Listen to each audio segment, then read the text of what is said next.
Soy Enrique Abati, abogado especializado en Derecho Inmobiliario y presidente de la Cámara de Propietarios de la República Argentina y titular del estudio Abati y Roca Abogados en Capital Federal. Hoy vamos a tratar un tema candente, que es el panorama actual de la locación urbana y las perspectivas post-pandemia de este interesante negocio que sigue siendo, a pesar de todos los avatares de la economía, sigue siendo negocio invertir en ladrillos. Es el negocio más seguro que existe. Bueno, todos sabemos que a partir del 1 de julio de este año ha habido una reforma en el capítulo de las locaciones del Código Civil y Comercial, código que está en vigencia desde el 1 de agosto del 2015 y que también en su momento trajo una profunda revolución, una profunda reforma en lo que es la locación urbana, o sea, el contrato de locación. Hoy vamos a analizar, junto con el doctor Enrique Abati, hijo, vamos a analizar las variables que ha traído esta reforma legislativa, sobre todo la última, en relación a la locación de vivienda y a la locación comercial, o sea, de locales comerciales, oficinas, galpones, industrias.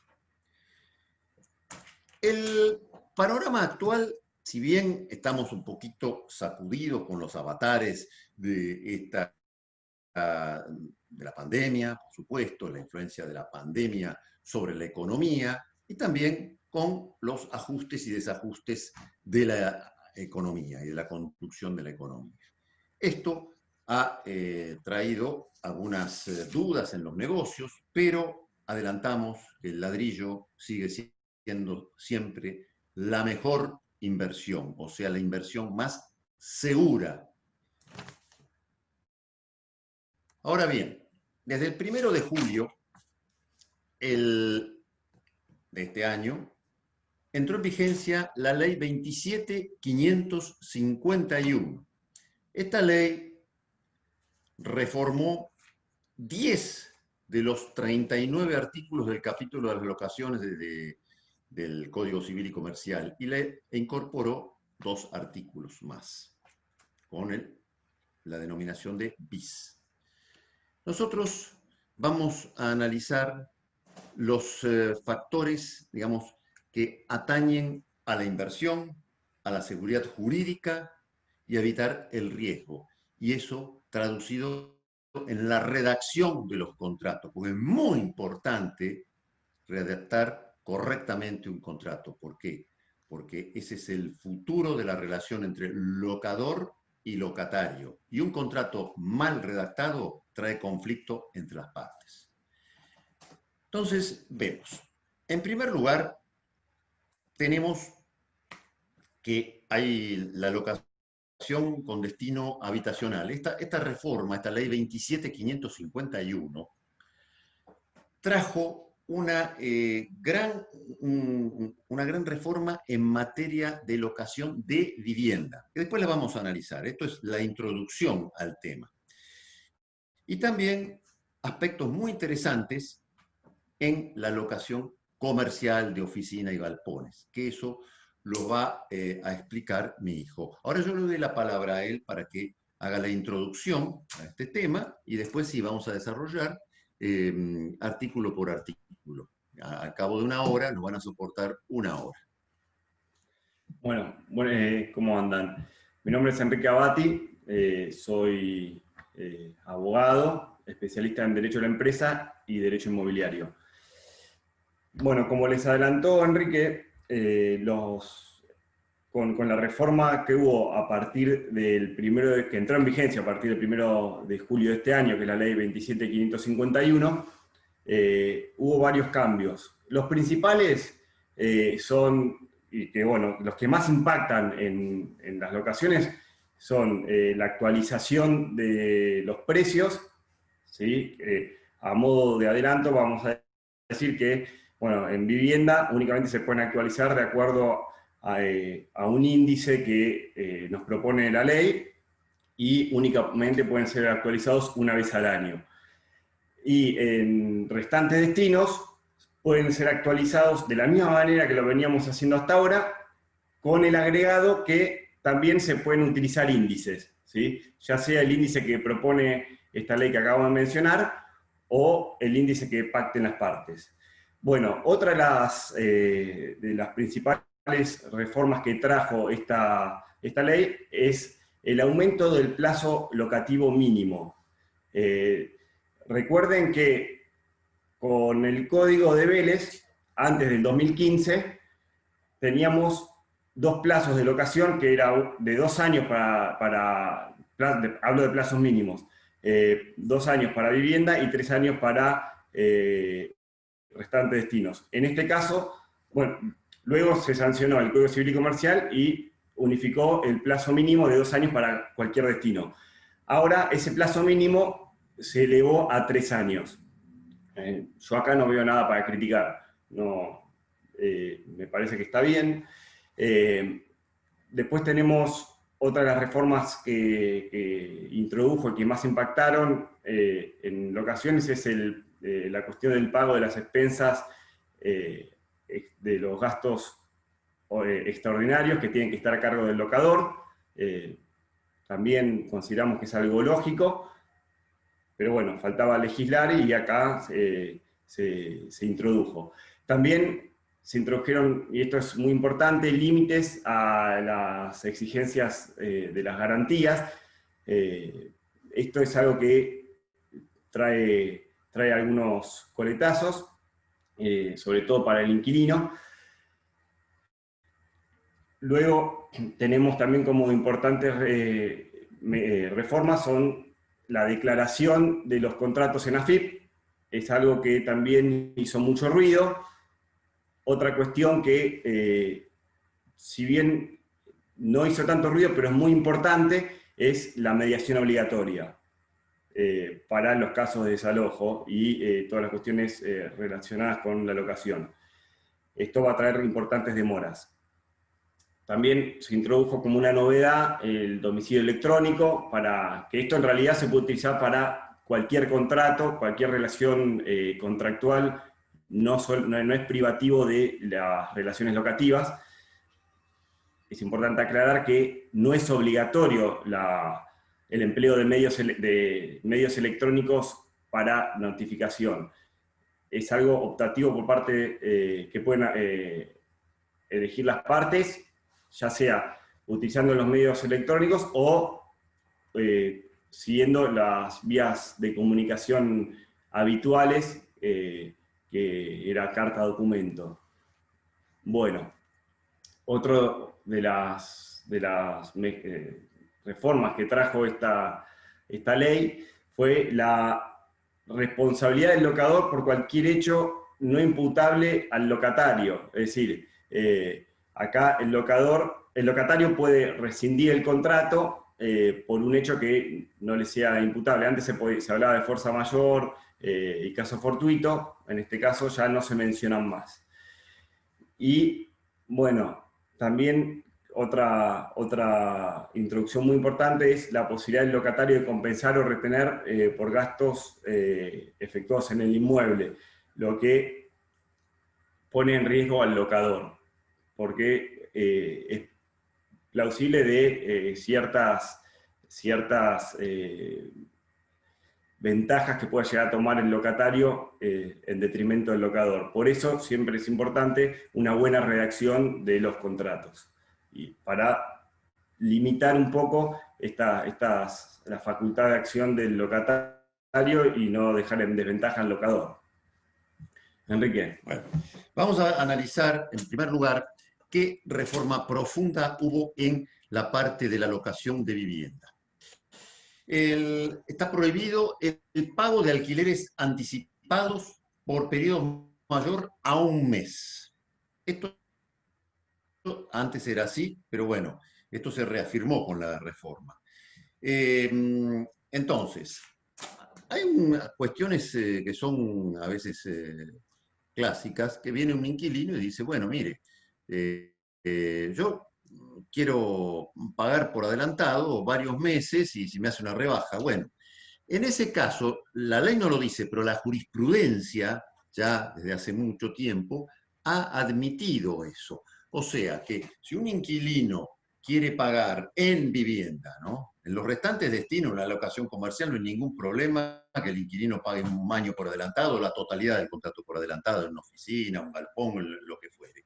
Pero en la vivienda está prohibido. Sin embargo, si ese inquilino ofrece pagar y a cambio de ese pago anticipado, por ejemplo, de varios meses o de la totalidad del contrato, obtiene una gran rebaja, entonces la jurisprudencia ha aceptado esto, porque si no sería nulo, o sea, no se le puede exigir a un inquilino que pague más de un mes por adelantado.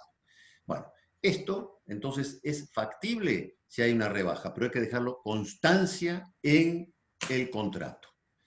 Luego, los depósitos de garantía. Acá tenemos un problema grave. ¿Por qué?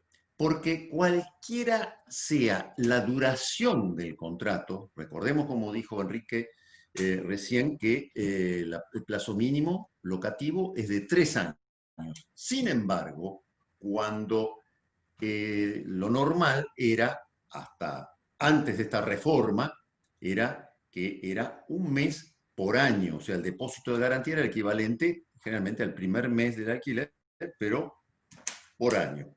O sea, si era un contrato a 2 años, 2 meses de depósito, si es un contrato a 5 años, 5 meses de depósito. Bueno, ahora, lamentablemente, en la locación de vivienda, no en las restantes locaciones, sucede que no se le puede exigir al inquilino más que un solo mes, cualquiera fuera la duración del contrato. El plazo mínimo son 3 años, un solo mes de depósito de garantía. Con lo cual, vemos que realmente es una solución que ha dado el legislador bastante alejada de lo que es la realidad, porque pongamos en un departamento donde un inquilino está pagando 25.000 pesos mensuales, con, o sea, un solo mes, y va a permanecer 3 años, y ahí se rompió la cocina, el termotanque, o el calefón, o el aire acondicionado, por supuesto que esos 25.000 pesos, que entre paréntesis también la ley obliga a devolverlo actualizado de acuerdo al último mes de alquiler, no va a alcanzar para nada. Pero sin embargo, nosotros no estamos acá para quejarnos. Los abogados estamos para buscar soluciones alternativas sin violar la ley. Y esto es muy importante. ¿Por qué? Porque la prohibición es entre locador y locatario. Pero nada impide que un tercero, como puede ser un amigo del inquilino, o el mismo fiador, si es que hay fiador, después vamos a ver el tema de las fianzas y de las garantías con la nueva ley, ofrece él aumentar ese depósito. Por ejemplo, el equivalente a 2, 3, 4 meses. Nada impide eso. Entonces, esa es la solución. No se viola la ley, sino que simplemente se obtiene una solución sin violar la ley. Esto es muy importante para tenerlo en cuenta. También se prohíbe ahora la firma de pagarés o cualquier otro instrumento que no forme parte del contrato original. Ejemplos, los contratos de mutuo y los famosos pagarés. Sin embargo, esto todos sabemos que va a seguir sucediendo en el mercado porque ya es de práctica en el mercado, pero está prohibido especialmente en la locación de vivienda. Nada dicen con respecto a la locación comercial o de oficinas. Luego tenemos las excepciones al plazo mínimo legal. Fue reformado el artículo 1199 del Código. Y acá las excepciones todas las conocemos, que siguen siendo las mismas, pero con alguna variante. Por ejemplo, no se aplica el plazo mínimo legal al alquiler de sedes para embajadas, consulados, la residencia del embajador o del cónsul, etcétera, o del personal extranjero, diplomático extranjero, ¿no? El argentino, no los empleados argentinos. Luego, la habitación con mueble, o sea, la locación de turismo. Esto es muy importante. El máximo del plazo contractual en una locación turística es 3 meses. Y entonces, ¿qué pasa en la práctica si alguien, un inquilino, por ejemplo, va a Mar del Plata y, bueno, le dice a la inmobiliaria, miren, miren, la verdad que me encanta, hay buen tiempo, qué sé yo, alquilé 3 meses y quiero un mes más. Bueno, si prorrogan ese contrato por un mes más, directamente se presume que no fue hecho con fines turísticos. Y entonces ahí el inquilino se le abre la puerta al inquilino quedarse los 3 años. Esto es muy peligroso. Entonces, jamás prorroguen o renueven un contrato de locación, hagan otro contrato de locación turístico que supere los 3 meses. En la práctica, realmente lo que puede suceder es, bueno, en un grupo familiar, bueno, entonces quien alquila puede ser, si quieren prorrogar ese contrato, puede ser un amigo o alguien que esté ahí en la casa, y bueno, entonces hacen el contrato a nombre de otra persona. Entonces en ese caso no sucede esto, que le abran la puerta a que se quede los 3 años. Eh, y después está el contrato para cumplimiento de finalidad determinada. Esto es muy útil, sobre todo en zonas donde, por ejemplo, viene un ejecutivo de una empresa que va a estar 6 meses, un año. Bueno, entonces se hace el contrato en base al artículo 1199, última parte del Código Civil y Comercial, para el cumplimiento de una finalidad determinada.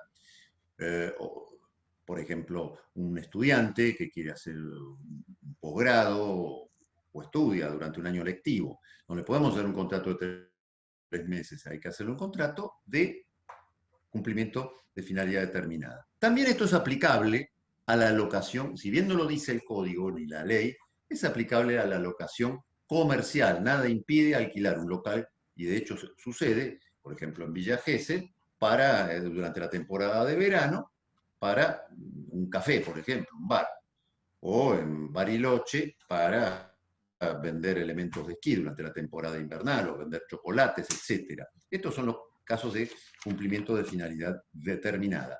Pero acá hay una pregunta recurrente que nos hacen todos los días.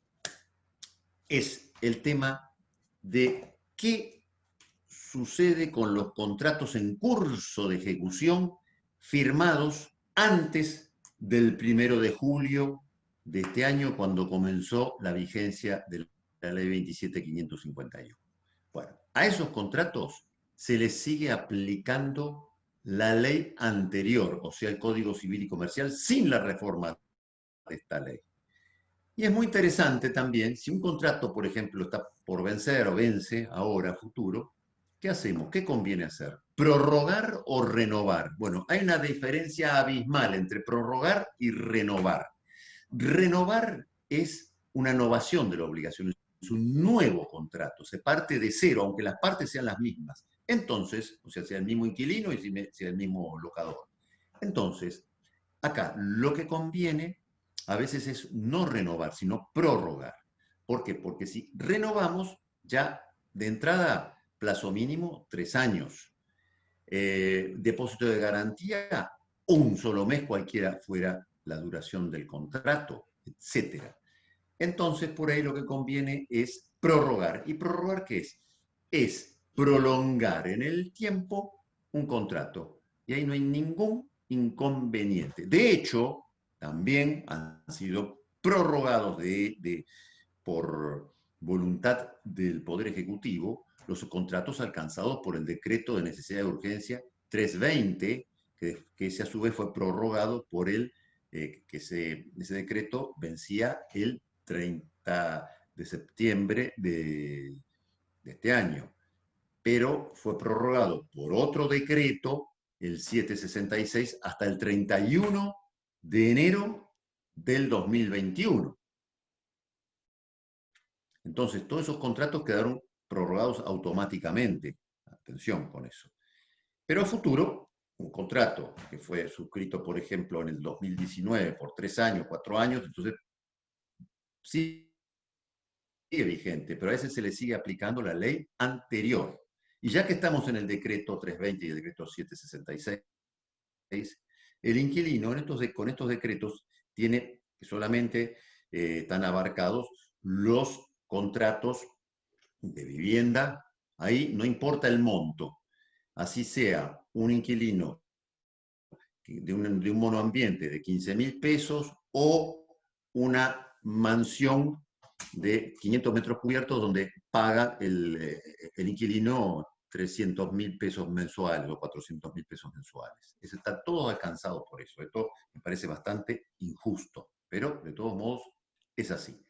Y acá que además también los contratos comerciales de pymes, micro o pymes, los contratos donde los inquilinos son profesionales o es decir, cualquier profesión, ingeniero, abogado, corredor inmobiliario, arquitecto, arquitecto, etcétera. O los contratos donde el inquilino, por ejemplo, una locación comercial, es un monotributista. Entonces, o pequeños artesanos, etcétera. Todos esos están amparados por ese decreto que los prorroga, además prorroga las fianzas, porque el fiador no puede desligarse. Directamente se le prorroga también su responsabilidad como fiador. Ahora hasta el 31 de enero del año que viene, del 2021. Pero la facultad que tienen los inquilinos fundamentalmente, que están abarcados dentro del artículo 9 del decreto 320, es que pagan los alquileres planchados al mes de marzo del 2020, sin los escalonamientos previstos normalmente. Entonces, acá tenemos el problema que se va acumulando deuda, que la va a poder pagar a partir del 1 de febrero del 2021 entre, a eso lo elige el inquilino, en 3 o 6 cómodas cuotas iguales, mensuales iguales y consecutivas, sin interés. También tiene otra facultad el inquilino de no pagar nada, absolutamente nada, o sea, no pagar ni siquiera el alquiler puro ni como canon locativo. El canon locativo, recordemos que por el artículo 1208 del Código Civil y Comercial, es el alquiler más los accesorios, o sea, expensas, el ABL, etc. Entonces, acá también el inquilino puede decidir no pagar nada. No pagó nada y no paga nada. Y entonces el pobre locador, por el propietario, va a tener que hacerse cargo de las expensas, va a tener que hacerse cargo de la BL, etc. Y además no percibir el alquiler. Y toda esa deuda acumulada, el inquilino la va a pagar, la ley, es decir, el decreto lo faculta a ello, también entre 3 y 6 cómodas cuotas iguales, mensuales iguales y consecutivas, a partir del mes de febrero del 2021. Siga o no la relación locativa, venció contrato, por supuesto que en la mayoría de los casos el locador le va a decir, váyase, no se lo renuevo el contrato ni se lo prorrogo otra vez más. Entonces, igual va a seguir vinculado y el fiador también va a seguir vinculado hasta que terminan de pagar todo eso. Pero acá con un módico interés, que es el del Banco Nación para los plazos fijos a 30 días, que es muy inferior siempre a la desastrosa inflación que tenemos, que carcome, es decir, la creencia del locador. O sea, está perjudicado por todos lados el locador. Bueno, estos son los avatares más o menos, bueno, por la pandemia, etc. Pero bueno, pero también, ya que estamos en el tema, y después sí, Enrique va a seguir desarrollando la cuestión del alquiler, el pago del alquiler, y ahora sí volvemos a la ley 27.551, nos olvidamos del decreto, de estos dos decretos. ¿Y qué pasa con el alquiler de vivienda? El alquiler de vivienda queda, la ley deroga la prohibición de indexar para todo tipo de locaciones. Pero para la vivienda establece que la única forma de actualizar ese alquiler ya no es más con el escalonamiento o con la fijación por tercero a través de las 3 inmobiliarias, lo que fuera, o en función del valor, por ejemplo, de una cosa como es el dólar, Recordemos que alquiler en dólares no se pueden hacer porque contraría la definición del artículo, que da el artículo 1187 del Código Civil y Comercial sobre la locación, que el precio debe ser en dinero y el dólar, o sea, la moneda extranjera, no es dinero, porque por el artículo 765 es cosa y no puede haber alquiler en cosa, pero sí, nada impide fijar el valor de ese alquiler en la cosa dólar, o sea, la cantidad necesaria de pesos para comprar $1000 todos los meses o 500, lo que fuere, conforme cotización Banco Nación o, si las partes se pusieron de acuerdo, conforme cotización Montevideo, por ejemplo. Bueno, pero en cambio en la vivienda ahora ya no más eso. Estamos hablando en los contratos nuevos, no en los contratos que se siguen devengando y que tal vez yo aconsejo que se prorroguen y no se renueve, porque se pueden prorrogar esos contratos, que vayan venciendo. Y entonces se le aplica la ley anterior, el escalonamiento, lo que fijen las partes. En cambio, con la nueva ley, el contrato nuevo o que se renueva, la única posibilidad es un alquiler fijo que se va a indexar anualmente por un índice que va a elaborar no el INDEC, sino el Banco Central de la República Argentina. Cuestión que no es función del Banco Central estar elaborando índices. Para eso tenemos el INDEC, al cual contribuimos para mantenerlo con nuestros impuestos, todos los que pagamos impuestos. En fin. Bueno. Y después, entonces, acá, esto es bastante complicado, por eso fue el aumento a partir de julio, un aumento, sobre todo en los alquileres de vivienda. ¿Por qué? Porque se produjo esa desconfianza de los propietarios, porque por un año voy a tener el alquiler planchado, con una inflación del 45% prevista durante el anual, entonces, bueno, ya parto de una base superior. Ya no puedo poner un escalonamiento del 18 o el 20% semestral. Ahora parto directamente de una base de un 20%, 25% para poder resguardarme por lo menos durante todo el año. Y así todos nos quedamos cortos, ya lo sabemos, con la brutal inflación que tenemos en estos momentos. Bueno, eso es más o menos lo que pasa con la locación de vivienda. Después tenemos problemas. Bueno, la otra novedad es que ahora la resolución anticipada, el inquilino siempre puede resolver anticipadamente el contrato sin expresión de causa, una vez que transcurrieron los 6 primeros meses. Y si esto sigue igual en una parte, pero ahora tiene que avisar, antes no, con el Código Civil y Comercial, no era, el inquilino no estaba obligado a avisar. Es decir, avisaba, pero no con un plazo. Ahora se le impone un plazo mínimo de 30 días como mínimo, tiene que avisarle al locador que va a rescindir el contrato. Y si lo hace dentro del año, o sea, pasado los 6 meses y dentro del año, tiene que pagar una indemnización al locador equivalente a 1 mes y medio del alquiler vigente al momento de entregar el inmueble. Y si es después del año, de 1 mes.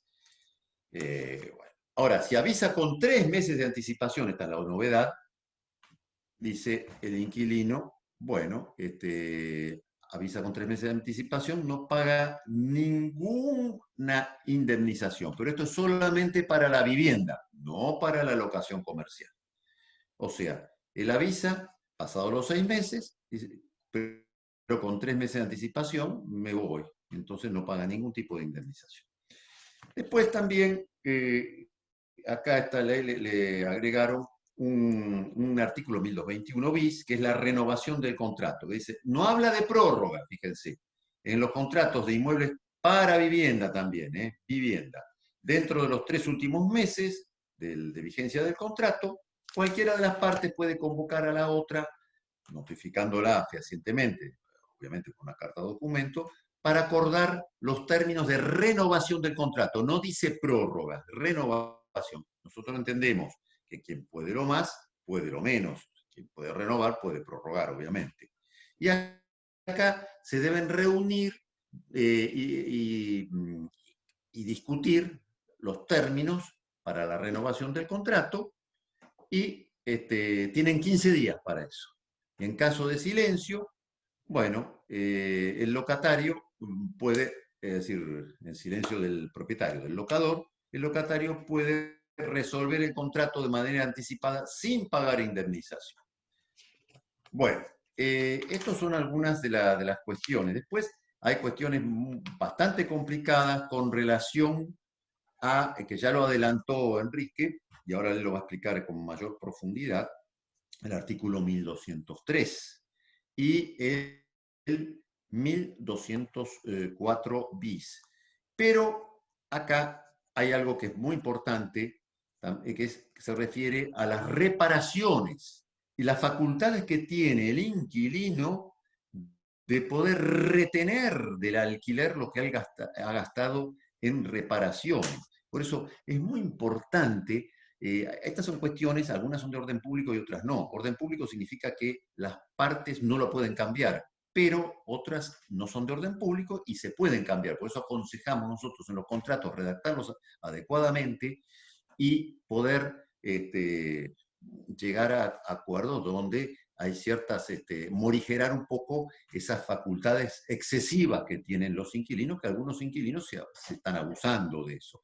Para eso nosotros tenemos este libro que hemos publicado con el doctor Iván Roque, también conmigo, que es el análisis artículo por artículo de todo esto que estamos hablando y por supuesto viene con los modelos correspondientes de esto que estamos hablando, intimaciones, redacciones de contratos, etcétera, que es el nuevo régimen de alquileres del Código Civil y Comercial conforme reformado por la Ley 27.551.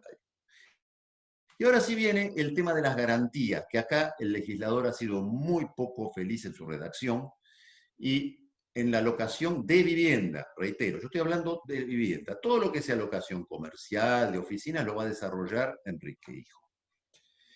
El tema es que le dan 5 opciones al inquilino, de las cuales elige 2, y el locador está obligado a aceptar de esas 2 que le presenta el inquilino, una.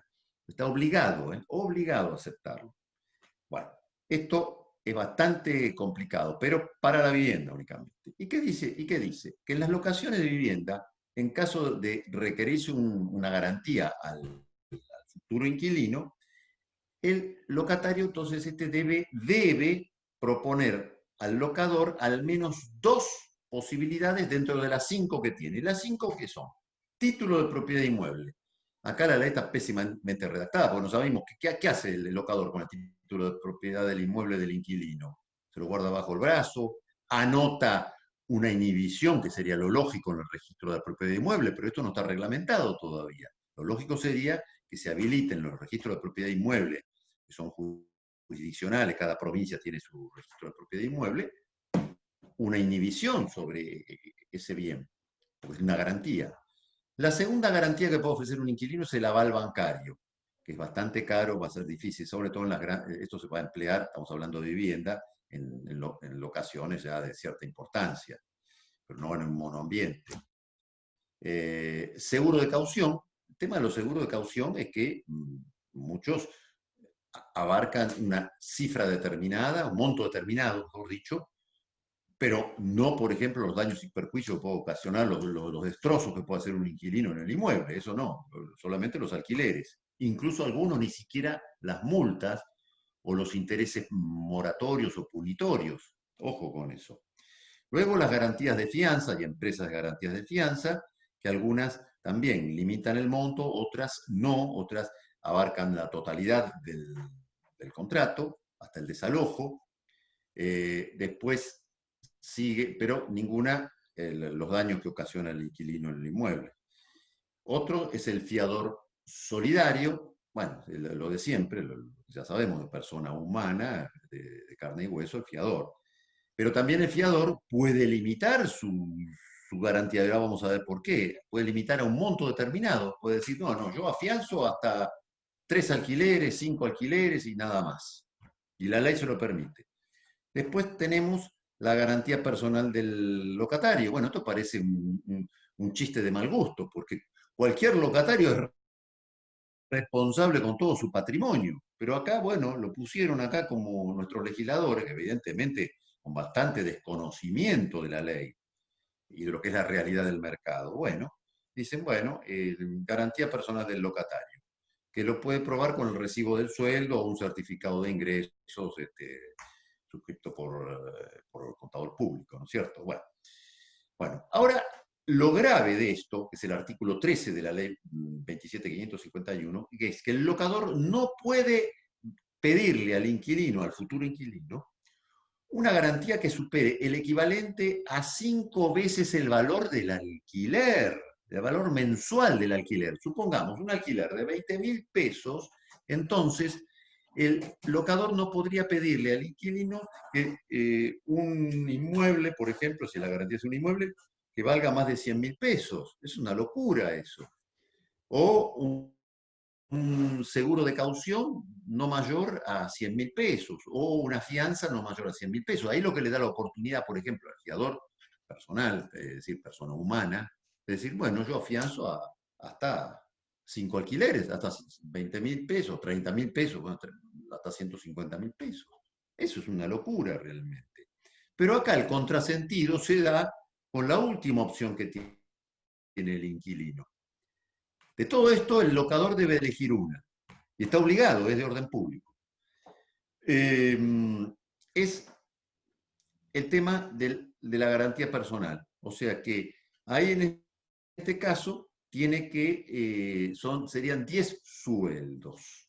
Entonces, perdón, 10 alquileres. Entonces, acá debería ganar, según la redacción de la ley, el inquilino debería ganar el equivalente a 10 alquileres.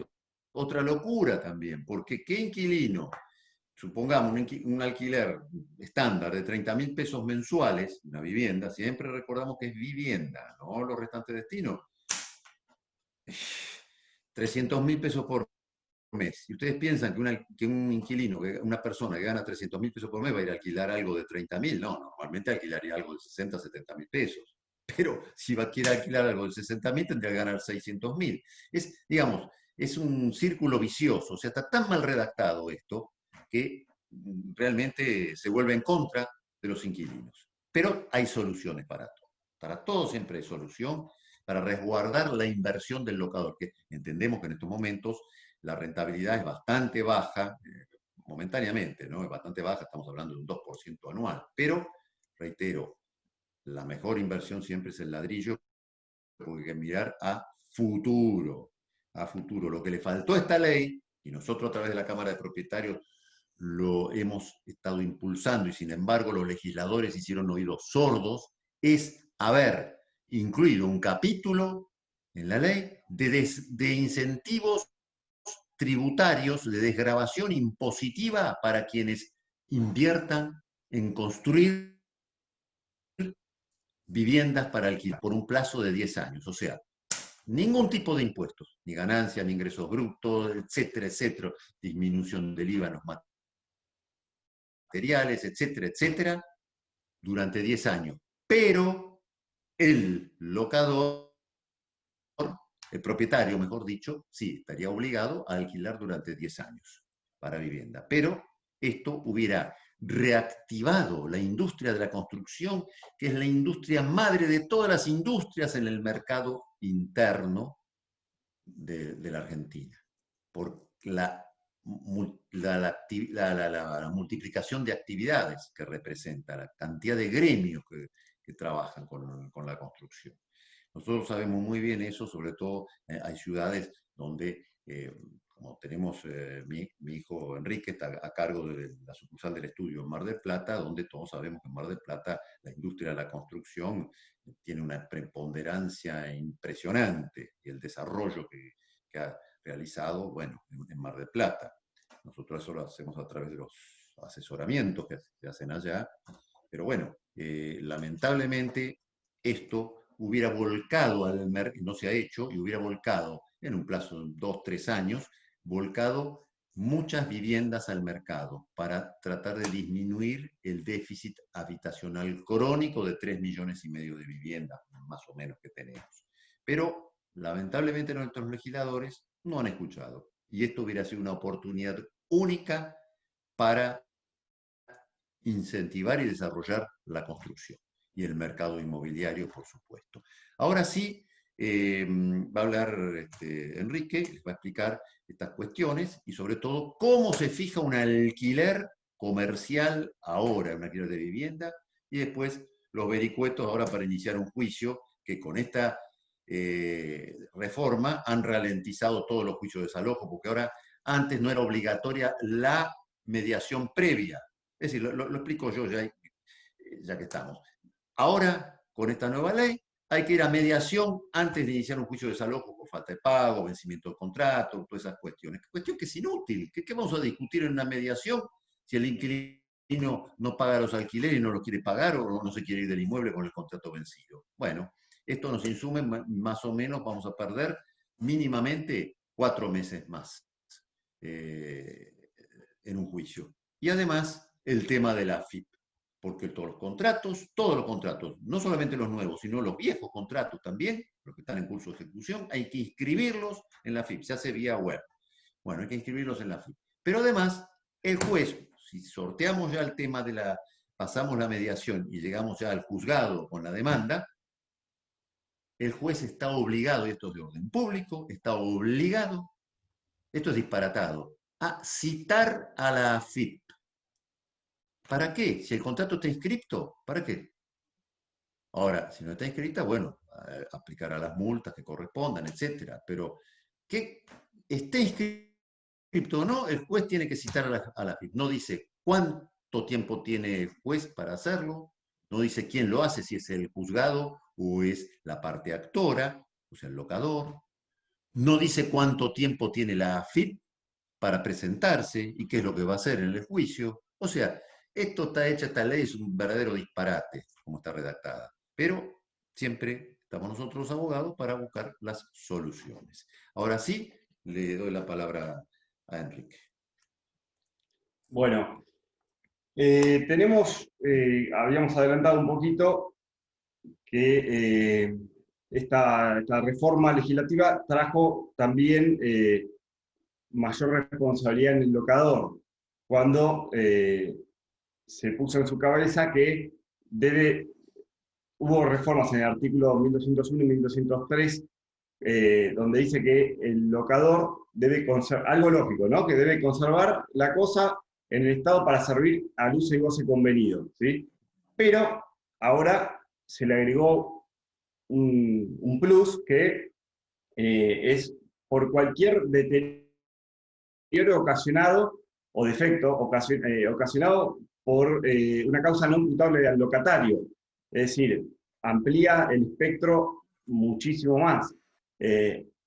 Y no solo eso, sino que también le impone plazos brevísimos para efectuar los arreglos o reparaciones urgentes. Es un plazo de 24 horas contados a partir de la notificación. La verdad que lo pone en una situación de bastante desventaja al locador. Después, bueno, también habla de que las reparaciones que no son urgentes, el locador tiene un plazo para repararlas que no puede ser menor a 10 días, es decir, tiene 10 o más días para efectuar las reparaciones que no son urgentes. ¿Sí? Pero, bueno, acá lo preocupante es el brevísimo plazo que se le da al locador para efectuar estas reparaciones que, como dije, tienen un origen no imputable al locatario. Lo que amplía mucho más el espectro. Y después en el artículo 1203 tenemos lo que habla de la frustración de uso y goce de la cosa, que dice que si por motivos no imputables al locatario, de nuevo volvemos a esta frase que tanto problema nos trae, si el inquilino se ve impedido de usar o gozar de la cosa, puede pedir la rescisión del contrato, en este caso va a ser sin pagar la indemnización, o pedir la cesación del pago por el tiempo que dure este incordio o este problema para el inquilino. ¿Qué pasa? se nos plantea una duda, por ejemplo, un alquiler comercial, una causa no imputable al locatario. Pongamos que le retiran la habilitación al inquilino por cualquier cambio del código, entonces ya no se puede ejercer determinada actividad en esa zona. ¿Es culpa del locador? ¿Es culpa del locatario? Bueno, entonces, en este caso entonces el locatario se vería habilitado para rescindir el contrato por algo que al locador no le compete. Pero bueno, son estas cuestiones que nos trae la reforma y que son criticables. Pero bueno, vamos a otra cuestión de peso en esta reforma, que es el precio, la fijación del precio. Como ya adelantó Enrique, esta reforma lo que trajo fue lo primero que vamos a mencionar es que para todos los destinos locativos se levantó la prohibición legal de indexar, la cual continúa vigente para el resto de las relaciones contractuales que no tengan que ver con locación, ¿sí? Es decir, en otro tipo de contratos, la prohibición legal de indexar, que se encuentra vigente desde el año 91, sigue operativa, pero para las locaciones no. Entonces, para las locaciones con destino habitacional, el único mecanismo que se habilita para mantener actualizado el alquiler es la utilización de un índice que elabora el Banco Central y que se compone de, en partes iguales, del INDEC y del RIPTE. Bueno, la conjunción de esos dos índices va a dar el porcentaje de actualización que debe soportar el alquiler habitacional una vez al año, ¿sí? Es decir, solo se puede actualizar una vez al año. Este índice que elabora el Banco Central se publica mensualmente en la página del Banco Central, y las partes lo pueden consultar y pueden ir viendo cuánto se va aumentando. Lo que tienen que hacer es tomar la sumatoria de los últimos 12 meses y, cumplido el año, ahí se actualiza el porcentaje que nos da esa sumatoria. Las locaciones con destino que no tienen destino habitacional se pueden seguir actualizando. El alquiler, de acuerdo, es decir, en el contrato se pueden pactar forma de actualización, ya sea con alquiler escalonado, el alquiler fijado por terceros, ¿sí? Es decir, que lo determina una tasación de una, dos o tres tasaciones de inmobiliarias, puede ser fijado en función al valor de una cosa o de varias cosas, es decir, una canasta de productos. Acá tenemos que hablar del dólar también, porque, como había adelantado Enrique, el dólar, los contratos de locación en dólares no son viables, sino que lo que hay que hacer es referir el valor de la locación al precio del dólar. Para ello lo que tenemos que hacer es elegir el mercado cambiario o el tipo de mecanismo que queremos utilizar para poder determinar el valor del dólar, ¿sí? Es importante esto, porque si no dejamos previsto esto, lo que va a ocurrir es que las partes deban tomar el precio del dólar oficial, que me parece que quien celebra un contrato en dólares, por lo menos el locador, no va a querer tomar el valor del dólar oficial, sino que va a querer referirlo al dólar contado con liqui, al dólar bolsa, al dólar que, de acuerdo a la cotización en Montevideo, en Nueva York. Bueno, incluso en algunos contratos lo que se utiliza también es el dólar solidario, que lo que hacen las partes es tomar el valor del dólar y sumarle, es decir, el dólar oficial, y sumarle el 30 más el 35. Bueno, Eh, También podemos fijar el valor del precio de los alquileres en función eh, a un porcentaje de ventas y establecer un, alquiler, un piso mínimo, menor del cual el inquilino no va a pagar. Eh, También se puede fijar un alquiler indexado, se puede utilizar el índice que, que nos propone el artículo 14, que es con el cual se actualizan las locaciones con destino habitacional, o se puede utilizar cualquier otro índice, ya acá la libertad es absoluta.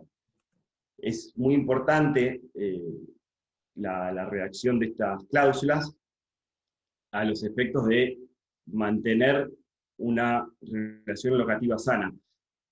Como dijo Enrique al principio, lo que se busca es evitar el conflicto.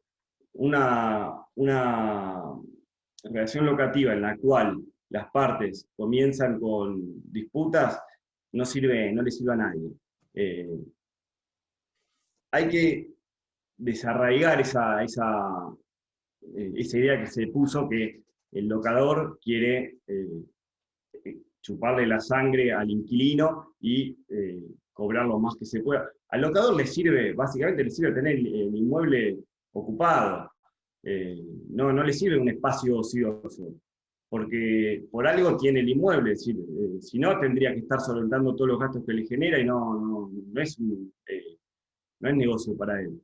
Entonces, toda esta intromisión que se hace desde el punto de vista legal, con normativas que van saliendo, eh, generan un cierto desbarajuste en el mercado inmobiliario, pero por suerte se va sorteando.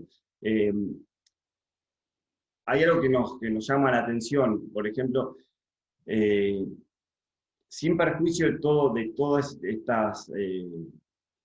estos reparos que puso el decreto 320 y ahora su continuación mediante el decreto 766, en el cual aclaramos, ninguno de los decretos estos dice que el inquilino no tiene que se va a liberar del pago, es decir, si no lo paga ahora lo va a tener que pagar más adelante, está bien, con una actualización medio, bueno, pero va a tener que pagar, en ningún momento dice que el inquilino va a tener una quita, bueno, pero la realidad supera a esta ficción legal que nos quieren imponer. Porque, ¿qué pasa?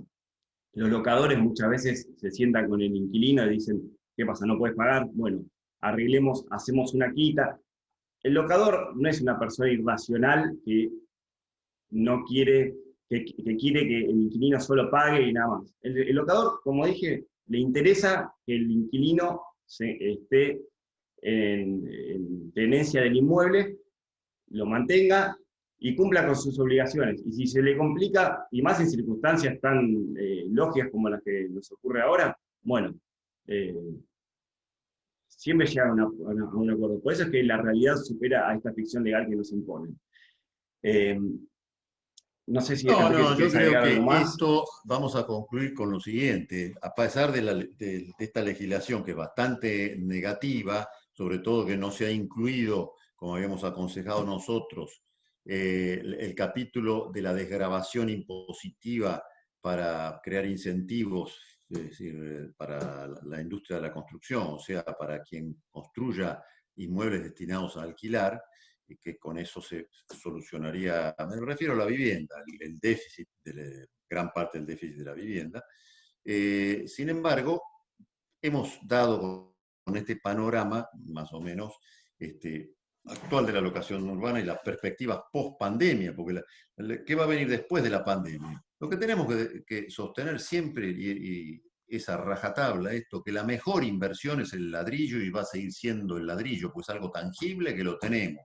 Las inversiones en los mercados financieros son muy volátiles y riesgosas. En cambio, el ladrillo siempre lo tenemos a mano y siempre hay momentos donde ahora, por ejemplo, la rentabilidad es baja, pero a futuro, post pandemia, cuando se reactive los negocios, sobre todo en la locación de oficinas, locales comerciales, galpones, plantas industriales, toda esa cuestión post pandemia, cuando se reactive la economía, y bueno, ahí también va a ser una inversión más rentable. Eso es lo que vemos nosotros y lo que proponemos. esto es un impasse que hay que, digamos, capear la tormenta, y bueno, y luego ya no bajar los brazos y seguir con las inversiones en el mercado inmobiliario, que es el que desarrolla la mayor actividad dentro del mercado interno de la economía argentina. Así que bueno, les agradecemos. Reitero, todos están en las librerías, este libro que los va a ayudar a aclarar todos estos temas, el libro sobre los alquileres. Y además tenemos el de modelos de contratos de alquiler, donde enseñamos a redactar todos los contratos con la nueva legislación. Así que muchas gracias y nos veremos en la próxima, como siempre.